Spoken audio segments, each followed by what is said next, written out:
Alright, good evening, Bunja Gaming here once again na nagbibigay ng tips and guidance pagdating sa larong Night Crows. Guys, eto na yon,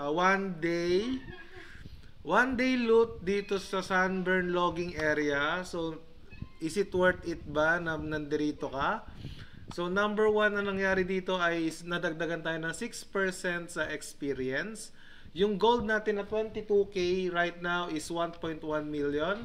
And nakapag-loots naman tayo ng... Oh, wag mo ihian. Visit naman na pusa to. And then may nakapag-loots naman tayo ngayon dito ng 6 na turtle shell and 16 edible mushroom and 1 alluvial gold pouch. And of course, 4 na common. And meron tayong nakuwang mercenaries loot. Sayang, wala tayong nakuwang rare item. Alright. Okay. So, i-check natin ngayon, guys, kung magkano yung pwede nating kinita doon sa AFK natin na 1 day. Alright, this is 16. Ilan ba to? Ay 80? No, 90. Okay. 95? No, 100?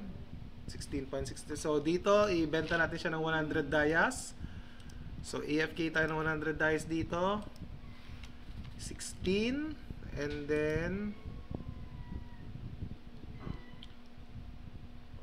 okay, 150, no, 200, okay, 250, okay, 250. So sa gold natin may 350 dayas na tayo na AFK, 280. Of course, itong mga to, hindi na natin bibenta itong mga to. Ano na natin to. Itong 38, pinakamura lang to. 38. Siguro, benta natin 15. Hindi, wag naman 15. 20. 18 siguro. 18. Ayan, 19. 17. Yan, 17. Dayas, yan. Yan yung mga nakuha natin. So, total of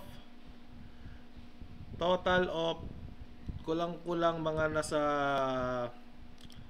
350, mga kulang-kulang po mga nasa 400 dayas po yung kinita natin doon. So yun lang guys, yun yung updates natin, and thank you so much, and next pong video panoorin nyo po ang Bunja Gaming. Subscribe po mga sir and ma'am. Thank you.